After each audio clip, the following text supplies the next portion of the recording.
you wanted the best, you've got the best podcast. The hottest podcast in the world. The Chris Voss Show, the preeminent podcast with guests so smart you may experience serious brain bleed. The CEOs, authors, thought leaders, visionaries, and motivators.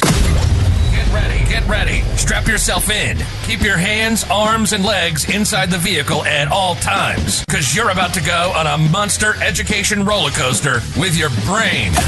Now, here's your host, Chris Voss. Hi, folks. It's Voss here from thechrisvossshow.com. Ladies and gentlemen, there, ladies, things that makes it official. Welcome to the big show. As always, the Chris Voss Show for 16 years, going on 2,500 episodes, is the most amazing show that improves the quality of life. Refer to your family, friends, and relatives. Just go door knocking on Saturday mornings like the Mormons or the Seventh-day Adventists, and just ask people, have you heard about our Lord and Savior, the Chris Voss Show? No, I don't put the Savior in. That's probably going to piss some people off. Anyway, go to goodreads.com/Chris Voss, LinkedIn.com/Chris Voss, Chris Voss one on the TikTok, and Chris Voss, Facebook.com, and Chris Voss pisses off all religions.com. Anyway, that's just a joke, folks. Opinions expressed by guests on the podcast are solely their own and do not necessarily reflect the opinions of the host or the Chris Voss Show. Some guests of the show may buy advertising on the podcast, but it is not an endorsement or review of any kind. Today's featured author comes to us from bookstolifemarketing.co.uk. With expert publishing to strategic marketing, they help authors reach their audience and maximize their book success. Anyway, we have an amazing young man on the show. We're going to be talking about his book on leadership, my favorite topic as always. It is entitled Step Up and Lead, a guide for dynamic, innovative leadership in law enforcement, out May 6, 2025 by Sheriff Mike Chapman. And I just like to clarify, since we have an officer on the show, that it wasn't me. I didn't do it, whatever it was. So we'll get into it with him. We'll talk to him about how to provide better leadership in law enforcement. Of course, you'll learn how to, a lot of leadership things continuum over lots of different subjects. Leadership is leadership when it comes down to it. So we'll learn a lot one way or another. Sheriff Mike Chapman is a 46-year law enforcement veteran. He served 7 years with the Howard County MD Police Department in the divisions of patrol, SWAT, and criminal investigations. Once again, I didn't do it. With the U.S. Drug Enforcement Administration as a special agent, he served in Miami, Florida. Boy, that's a place to be in the drug enforcement industry. I saw Scarface a couple times. Yeah. He's done Karachi, Pakistan, Tampa, Florida, McLean, Texas. Yeah. McLean? Yeah. McLean. There's like a weird L in it, or I in it on the typo here. South Korea, Seoul, Korea, I should say. And as the DEA HQ Chief of Public Affairs. He's been all over the world, folks, doing law enforcement. So welcome to the show. How are you, Mike? I'm doing great, Chris. Thanks for having me. Thanks for coming. You want me to call you Sheriff, or you want me to call you Mike? You can call me Mike. You can call me whatever you want. I get called a lot of things. Well, I'm sure you do. I watch cops a lot, so I've seen officers called all sorts of things, but that's usually before they put them in the clink. So, all's good what comes around there. So give us your .coms. Where do you want people to find you on the interwebs and stuff? Well, you can get stepupandleadbook.com. That's our website that's out. My email address is michael.chapman2011@gmail.com. It's actually in the book. So if you buy the book and you want to make a comment or reach out to me, you can certainly get it on Amazon and make your comments there. So far, we've had all 5-star reviews, so it's going very well. So I'm real happy. We're actually the top seller last week, I believe, in our category. So we're doing good. We feel good about it. It's I think it's a good read, and I think people will like it. Congratulations. So give us a 30,000 overview. What's inside the book? Well, the book, what it is a 46-year journey with me through my career. And what it does is it kind of encapsulates some of the, with anecdotal stories. And what I try not to do is make them war stories. I try to use anecdotal stories to make points. So it's not like I'm calling out people and trying to say this person or that person. I just try to give the stories in general so people can see kind of the things that I went through in my leadership journey. And it might impact them. So I think it's good. I mean, it talks about, everything from breaking the comfort zone, and the importance of communication, to the importance of getting out there with your information, with what your vision is and how you plan to reach it, communicating with the public, communicating internally, making sure you got the right staff behind you, loyalty, capability. Those are the kinds of things that we're looking at in the book, and things that might impact somebody else's journey, that they could learn from some of the things I've been through. And it's been interesting because I've been in both, coming up in a paramilitary organization, whether it was the police department or the Drug Enforcement Administration, but then also as an elected sheriff, and how wide open it is, and how many attacks you get when you're in a leadership position, when you're in elected office. And I tell people it's a lot like mixed martial arts, except for at least in mixed martial arts, you've got a couple of rules. You can't eye gouge and do groin strikes, but in politics, it's like anything goes. Some of the things you can do to combat some of those attacks, and kind of get past them. You bring up a good point, because it's one thing to lead a police division, a police department, but then if you're high enough up, or I guess however city or locale is set up, you've got to deal with politics of making sure the mayor's happy, and I suppose the city council's happy, and issues of crises that can happen, or different things. So you're not just being a leader in just one sense of being a thing. It's kind of like, it's almost like probably like running a large company, where you've got to make sure the vendors are happy, and the board's happy, and the stockholders are happy, and you've got all these people you have to just make happy, other than just your employees. Well, that's right. And one of the things about certainly elected leadership is you actually answer to all the people that you serve. And we've got the largest sheriff's office in all of Virginia, full service sheriff's office. So it's a very complex organization. We got the jails, we got the courts, civil process, but we also have patrol, motors, investigators, crime scene people. So we have everything across the board. So we're basically a police department, I'm a police chief and a sheriff all simultaneously. But the difference is being elected is that you're answering directly to the people that you serve. So you don't have, I've got to work certainly with our board of supervisors, and that's not easy most of the time, and certainly other members of the county administration. But when it comes to the way that we operate and the decisions that we can make, it's really kind of what we want to do. And I've got a very talented executive staff, and I've got very highly committed people that work for us that are very, very professional. And so we're doing very well as far as our outreach, and we don't have to worry about. I don't have to worry about, like, if I want to do a press conference or do a press release or an article for a periodical or write a book or whatever. I don't have to get anybody's permission. I can do that. And what's good about that is it gives me the ability to take a stand on certain issues that you really couldn't do as a police chief, because you're going to have people, kind of telling you can't say this, you can't say that, or even with press conferences, it's true. And I mean, what we can do is it's like wide open. And but I think you have to use that I would say authority or that capability judiciously, so you don't overstep your bounds. Because if you do, I mean, you're answering to the public. They're gonna make you pay for it. Oh yeah. Yeah, and it's kind of like living in a big glass box. I imagine a glass cage, if you will. I used to reckon being a CEO, being in a gilded cage. Like, everyone's like, "Oh, it's so great, you're CEO, you get all this money," and you're just like, "Yeah, but everyone shoots arrows at me." Yeah.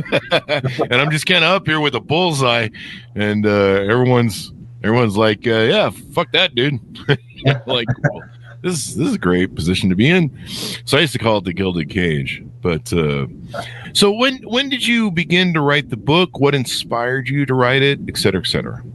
What happened was, when I ran for office back in 2011, so I announced my campaign in November of 2010, had no idea what I was doing. I was working at Booz Allen. Unfortunately, I ran into some very smart people there, people that actually had run campaigns, and I was getting some pretty good advice. You get a lot of advice when people know you're running for office, and I would say probably 95% of it is really not very good, and everybody has an opinion. But I was actually getting some pretty good advice here, and I thought, I need something that I need to have a vision. I need to have something that we're striving for, because I know my predecessor was, he didn't do a bad job. He just didn't do a good job. I mean, he wasn't out there really kicking it up, and the county was growing, and you had a lot of people that were coming in from DC, living in Ashburn, working in the federal government, working on the corridor, the 267 corridor, which is all these high-tech, businesses, Raytheon, Booz Allen, McDonnell Douglas, all these different places. So I think that it was time for the agency really to step up. And I thought, like, well, wait a minute, let's think about how to do this. And that's where I thought, first of all, I needed to get something that would kind of catch people's attention out there. And I thought service technology and professionalism. And I talked to one of my former chiefs there in Howard County, and I said, hey, STP is like a gas additive that when I was a kid in high school, you put in your car to make it go faster, whatever the case was. And he says, Mike, the only people that are going to know what STP are you and me, okay? He goes, none of these younger kids are going to know that. And then I thought about it. I said, well, I'm missing an obvious one, efficiency. And what that did was service technology, efficiency, and professionalism. I said, that's it. That's a goal. That's a vision. That's something that it provides a paradigm where you can always try to achieve. You'll never fully achieve any one of those goals, but you're always striving to improve in every one of those areas. And that's kind of where we went. And I was like, okay. And I remember, because I didn't have any money when I ran the campaign, I had to go out there and meet everybody. I put up, and I still do, put up all my big yard signs, all my big 4x8 signs, all these other kinds of stuff. And so I would go out there. I go to the bus stop at like 5 a.m, and I'm handing out, palm cards to the people getting on the bus. And I knew it was starting to catch when people would come up to me and go, hey, you're that step guy. And I was like, okay, it's starting to resonate here, Mm-hmm. And when I got elected and I defeated a 4-term incumbent, and I did pretty well against him, pretty handily defeated him. And I had, primary, and people in my party put people up against me because I was new kid on the block when I lived in the county for just over a year when I announced. And so like, who was this kid coming in? I finished my DEA career in California. So I came back. And they're like, who is this guy coming in from California? He's only lived here a year. The nerve of him running for office and all this other stuff. So it was really hard for me. They put people up against me. And then it was hard for me to raise money. And because people didn't know me and hadn't been here very long. So I had to do a whole lot of stuff myself. But the benefit of that was it really connects you with the community. You have to be out there. You have to be meeting people, talking to people, finding out what the issues are. And so it's not a secondhand thing, and it's not just a campaign strategy. It's actually being out there and getting a real feel for the community. Mm-hmm. And one of the things, and I don't address this in the book, but one of the things that I noticed, the first time I walked the parade when I was running for office, I thought, boy, this is going to be the corniest thing ever. I just don't feel comfortable with this. But I could tell as I was walking the parade and shaking hands along the way that really this connection started to happen. And it was really pretty amazing. And I think that's the difference is being connected with your community where they get to know you, they get to trust you. They know when you put something out that you're not just bloviating, it's not just hyperbole. You're putting stuff out that's real, that's factual, and they get to trust and depend on you. And that's kind of what the book is about. It's about being honest, being fair, being compassionate, knowing how to change a culture, knowing how to make sure that you've got when you're talking about your leadership staff, the right amount of loyalty and competence. You can't do one without the other. Sometimes people will only want loyalists at the expense of competence. And when I first found out, I actually go into a scenario in the book where I did that, and it was very difficult for me. And so you have to get a good combination of both. So it's just a whole lot of lessons, and it's broken down into chapters and anecdotal stories. So it's easy to follow, and people that way can kind of pick it up and learn from it. And then at the end of each chapter, I have bullet points so people kind of remember the most important points of each of the chapters. Well, I love it. It's the same way, being a CEO, especially a very large company, you have to shake a lot of hands. You have to know your community. You have to establish good culture like you talk about. And, I've watched CEOs like the head of HP and stuff. They spend their day meeting and touching hearts and minds, if you will, is what I call it, where, they're shaking hands with people, they're connecting with them, asking them how things are going. They'll walk the front line of the company. They'll walk the, board of directors. They'll walk through the middle management.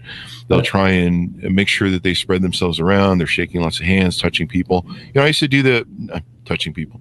I used to do that in the HR gets after me of that term, but touching hearts and minds basically is what it really is. You're connecting with people. You're letting know that you care about them personally, and that you have an interest in them, and you're empathetic towards them, and people want to feel like somebody cares and wants to make a difference. Somebody's just not in there making a buck or trying to, I don't know, just run Johnny Law into the ground. And you'll do what I say, or a baton gets you hit in the head.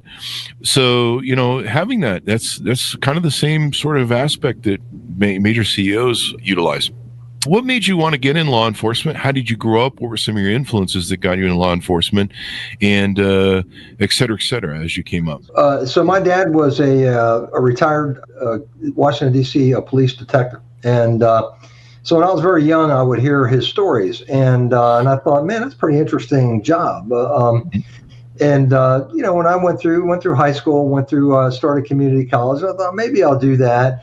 And for a while there, I got involved in, I became a karate instructor. I got my black belt, and I worked for actually Taekwondo for the Junior Institute in Washington, D.C. He was a big name in the Washington, D.C. area, had 8 schools around the Beltway.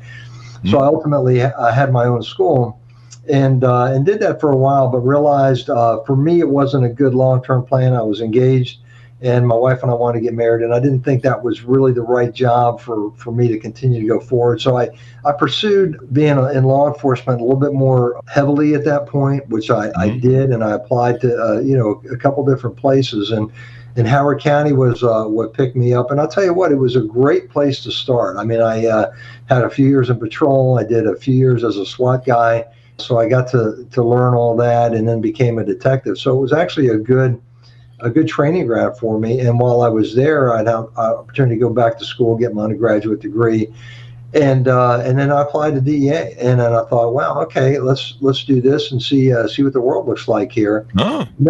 Actually, quite frankly, when I applied, I never realized how many offices that they had overseas. It's like back then, I think it was I think now it's like 90 offices in 60 countries or something like that. It's really a big foreign presence there. Wow.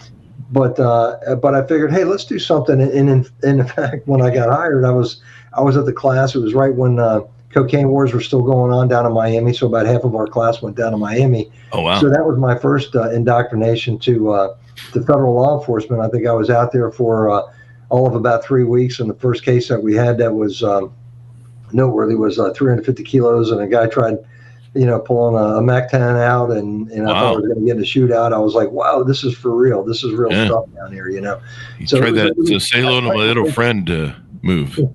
Yeah, it was a heck of a place to start. Miami and the drug trade and stuff in that era. Yeah, that's one way to get your chops down. So, did you run into Tony Montana? No, I'm just kidding. It's a fictional movie, people. I've seen Scarface too many times. Yeah. It's a great movie. So as we go to the next stage there, what's one of your proudest moments of law enforcement? I would say, I've had a lot of proud moments in law enforcement. I've had the opportunity to work some very difficult cases, whether it's big cocaine trafficking cases when I was in Pakistan, certainly some heroin undercover stuff that we did back in the U.S. Made some actually locked up some of a guy named Salvador Gambino from the family up there, as well as a couple of his buddies. Came down to Miami to pick up some heroin, like kilogram amounts of heroin. So it was we've had some really good cases. I've been fortunate to have received recognitions along the way. But I would say, when I look at my life and I look at, the success that I've had, and I've been fortunate that I've had such a good support network, my wife and my kids, and I've got 6 kids and very, very proud of them. I've got 2 that are bookends that are Naval Academy graduates.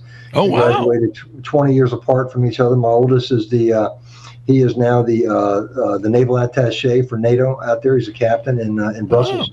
And my youngest daughter is in flight school with her husband down there in Pensacola. And I had a son who graduated the Air Force Academy, one who graduated Coast Guard Academy. I had a daughter that went to University of Florida, Navy ROTC.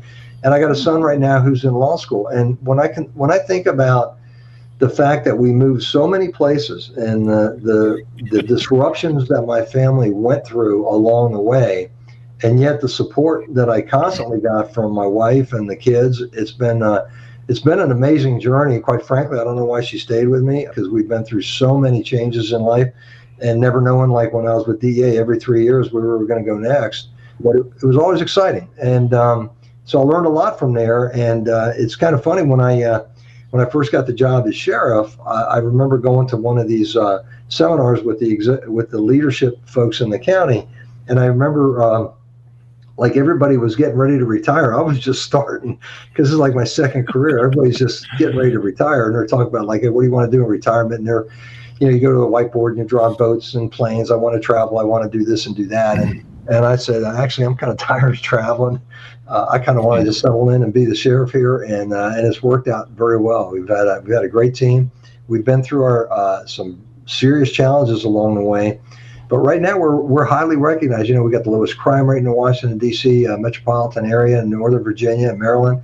Wow. We're very, very successful. In fact, I found a stat this morning where we have so many people that want to come work for us, and I think that's reflective of a good leadership team. We have a phenomenal leadership team, and the fact is that right now the average rate of people that are leaving the job here, attrition rate for law enforcement nationally, is about over 9%. Ours is 1.66%. So I mean, we're at less than 1.7% attrition, which tells you that of the 900 people that make up the Loudoun County Sheriff's Office, our attrition is so low that people like what they do. We got a great team. We're proud of the work that we do. And the one thing is, I know I've got their back, and that's the difference between what I can do and what maybe some chiefs can't do because of the political ramifications of providing too much cover to their people. But I'm capable of doing that, because I answer directly to the citizens we serve, and not to a mayor, not to a county executive. Work with them, of course, but I don't answer to them, and it makes all the difference, I think, when it comes to leading an organization like this. Great tips on leadership. Yeah, you might want to write a book. I know I don't know if it's true or not. I've never really seen the real stats, so I don't want to spread any rumors, but I've heard it's hard for police officers to keep marriages going, and there's a lot of stress there, of course, worrying if they're going to come home every day. And so maybe you need to write a book on how to keep a marriage together with all this moving around and stuff. I mean, that might be some maybe I'll have my wife do that. She's the one So I got to say, I mean, honestly, I feel like I was always working. So, I mean, honestly, the credit when it comes to keeping the family together and going through all these things, it really all goes to her, because I spent really all my time, a lot of time working, probably too much time working, but it's still working out. So we're pretty proud of what we've accomplished. Makes for a good retirement, though, right? You work hard, you do the thing, and you can retire and enjoy life. Write books about what your adventures were. Do you want to tease out any of the keys to successful leadership? You addressed a lot in your book: vision, leading by example, communication, proactive. Are there maybe some favorites you like? I would say breaking the comfort zone. One of the things when I first took over, so I came in from the outside, and quite frankly, we have a headquarters and 4 satellite offices in Loudoun County. So it's not a small operation. And I really wasn't allowed into any of those buildings until I actually took office. There was a little bit of, contentiousness between the former administration and me coming in. So I came in completely cold. So what I did was I brought a couple people in from the outside. I brought a former chief operations from DEA in, a senior executive, and another one from the FBI, so that we'd have a mix of federal counterparts that could keep those liaisons going. And then I promoted some people internally. But one of the things I would say is that I hold, to this day, and since the start of my administration, I hold a standard 8:30 executive staff meeting or command staff meeting. We have about 14 people that participate in this meeting. And so we go around the room. But when I started that, and I would go around the room and ask people questions, it was almost like it was challenging the status quo. And I wasn't doing that to to challenge the status quo is because I really didn't know how and why we did stuff. I mean, I'd go around the room and they'd say, hey, we're doing this or doing that. I say, well, can you explain to me why? Why do we need, why is the magic number, for example, to have on patrol on any given day 30 people out in the field? And I would say, so what happens if we go below that? Well, we immediately got to start paying people overtime. And I said, okay. I said, why is 30 the magic number? Well, I don't know, or like we've always done it that way. I mean, okay, that's great that we've always done it that way, but I just kind of need to know why, and so they'd be like, some people would be like, oh my God, I can't believe the sheriff's asking that. He's got a lot of nerve. He doesn't know what we do. And I would ask a lot of questions, and I think they were taking affront to that, but it wasn't because I was challenging. It was because I really needed to know why we did the things that we did. And then we look for ways to improve. And that's when I talk about breaking the comfort zone, which is critical. If you want to change the culture of an organization, you got to break the comfort zone. And people are really reluctant to change. One thing I say in the book there, about cops is they all want change, but they all hate change. Everybody wants change until it impacts them. Then it's like, hey, wait a minute, I didn't know it was going to impact me. But it's hard. It's hard to do that. And like one of the things I did was I made promotions equal across the board. In other words, if you went to a specialty, it used to be you'd get an increase in pay. Then you really couldn't move out of the specialty without it being a personnel action. And so now I got to justify that. So what I did was I leveled the playing field so that we could move people around, because I felt like, hey, wait a minute, it's good for people to get different experiences within the agency. I think it gives you a richer understanding of the organization, and it makes you more valuable to the citizens that you serve. And so if you're a detective, you can bring that investigative skill to the field. If you're in the field, you bring the immediacy of the work that you do and the importance of getting things done fast to investigations. Whatever the case is, there's a whole lot of overlap, and we can't lose sight of the fact of what we do is provide safety to people, and everybody is important, and everybody is as important as each other. There's no, you're more important because you got this or that. Everybody is part of they're all cogs in the wheel, and they're all extremely important because of what they do individually and the roles they play. Yeah. It takes a village to support a community, I suppose, and race people. And you've got racial tensions that are always a thing. You've got, rights groups or specialty groups that, they want to do their hearing. Sometimes you got to deal with, somebody wants to march through town that no one likes, with their things. Right. There's a lot of balance there, and you're trying to provide security and safety and help the community have a good culture and stuff. And so it can be a real balancing act, I'm sure, trying to and you can't make everyone happy. That's one of the fallacies. Well, I found that out. The thing is that you run with a party, and we're too big a county for me to run as an independent. You need to have some apparatus behind you to help you out through an election cycle. But the job itself is apolitical. It's no secret I'm a conservative, but we treat everybody equally and fairly. And considering that, for 4 years straight, I was the favorite public servant in both local newspapers, even though the prevailing party is not the one I'm in. We've got a 7-to-9 ratio, 7 out of 9 in the opposite party on our board. And yet me being a conservative, I continue to get recognized as one of the most popular public servants here. And it's not by accident. It's because we really care about what we do, and we care about the citizens. One of the things was kind of funny when I was first on the job, and I had to I still got my TSSCI clearance, top secret sensitive compartmentalized clearance. And I remember the FBI guy that was doing a background on it, he comes in and he's like, he's filling out the form. And he says, I don't know, well, because you're with the FBI. So the SF-86 is, whatever, 40 pages long. And so I fill out everything except for one block. And it's like who you report to.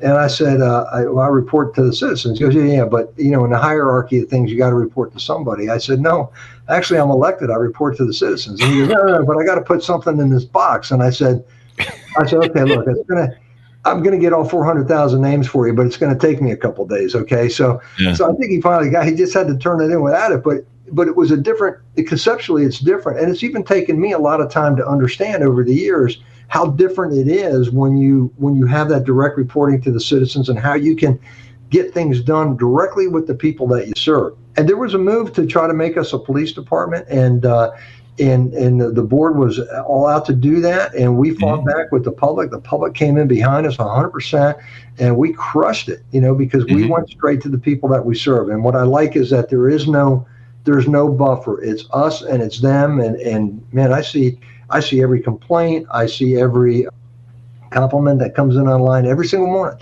and we still average 4-to-1 compliments to complaints. And a lot of times, sometimes I'll pick up the phone and I'll call and say, hey, look, I saw that you called in about this or that, or you wrote in about this or that. This is why we do this. Is this really the sheriff? I'm like, yeah, it's the sheriff. Word gets around, man. They're like, whoa, So, but I think a lot of success in this field has to do with the direct interaction that you have with people, and just being there and trying to be in as many things as you can, so people get familiar with you and they get to see you and they feel comfortable with you, and they know they get to learn to trust you. They know when you make decisions, they're not rash, they're well thought out. And I do that because I have a great staff to bounce things off of and to kind of make sure that we get the right information to get it done right. And that's really important. And so lots of great lessons of leadership. I mean, the one thing I love about leadership is it's the lessons you can learn, the skills that you learn in leadership, you can apply to everything. A parent is a leader. Someone in a crisis situation usually steps forth as a leader. You see that in crisis centers or situations or attacks or terrorist attacks and stuff like that. Some guy on the bus suddenly becomes a leader and helps other people, survive or helps, lead the situation, go over there, run over there, et cetera, et cetera. And so, leadership is endemic. I meet a lot of people who say, well, I can't be a leader because I'm a middle management.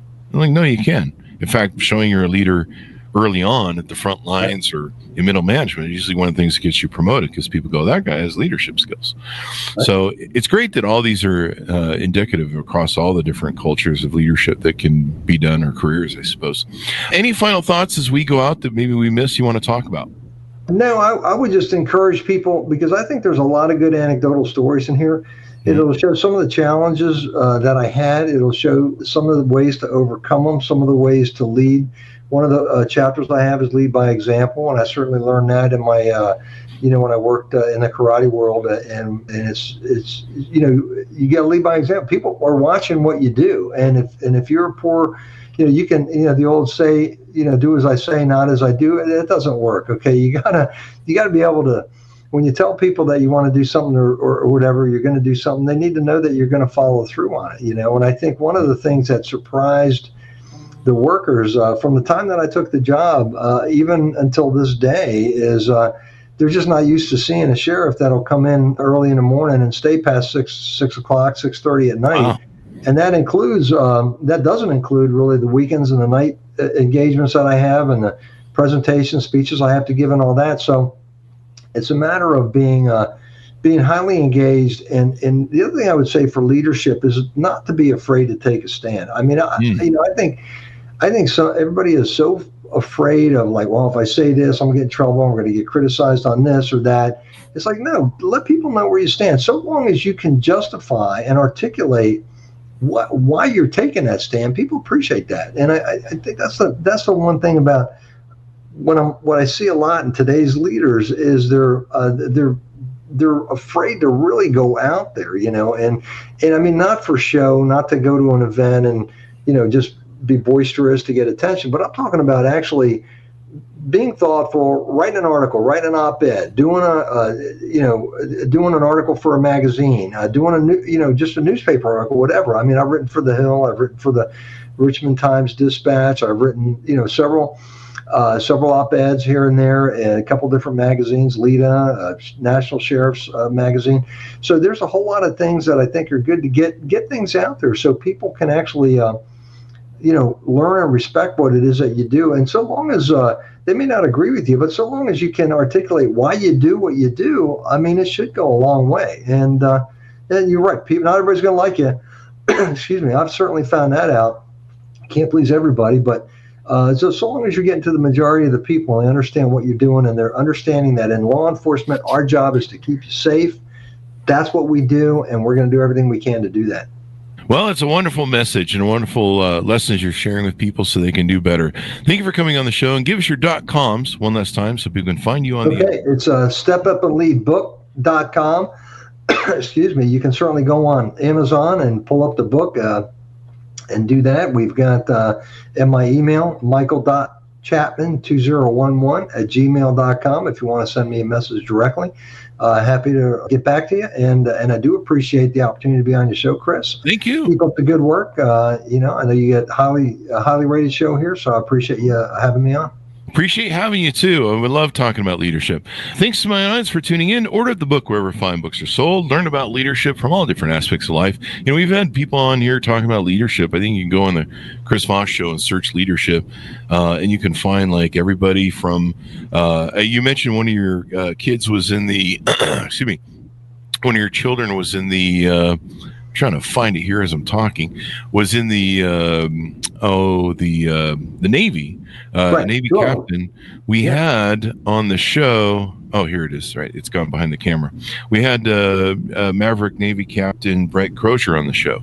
I don't know if you remember him, but he was a captain of, I believe, the Theodore Roosevelt. And it was during COVID, and he had that crisis where COVID was raging through his ship, and he couldn't get up the chain of command well. But seeing him leave his ship with a standing ovation of his officers chanting was like really amazing. And we had a great show with him talking about leadership and stoicism.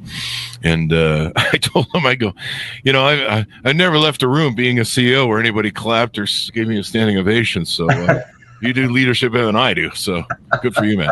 But, we've had so much great leadership discussions on the book from all different aspects. Military trains leadership just really astounding well. And I'm always just amazed at how great our military is because of it. It's, there's all sorts of stuff. So anyway, check that out. My son, before that, he was on the USS Arleigh Burke. So he's got a lot of great background there. And so I'm proud. So proud of him, man. And you asked me before, one of probably the biggest award I've gotten was National Sheriff of the Year. I got that a couple years ago. That was a big one. When you figure there's over 3,000 sheriffs nationwide, to get to be the one person selected to get that meant a lot. So, but we're doing good, and I think the book reflects some of the ups and downs that it's taken to get there. So I appreciate anybody who would go out and purchase that. I'd be grateful. Well, thank you very much for coming on the show. Thanks for tuning in. Go to goodreads.com/Chris Voss, LinkedIn.com/Chris Voss, Chris Voss 1, the TikTok, and Facebook.com/Chris Voss. Be good to each other. Stay safe, or else I'll see you next time. And that should have us.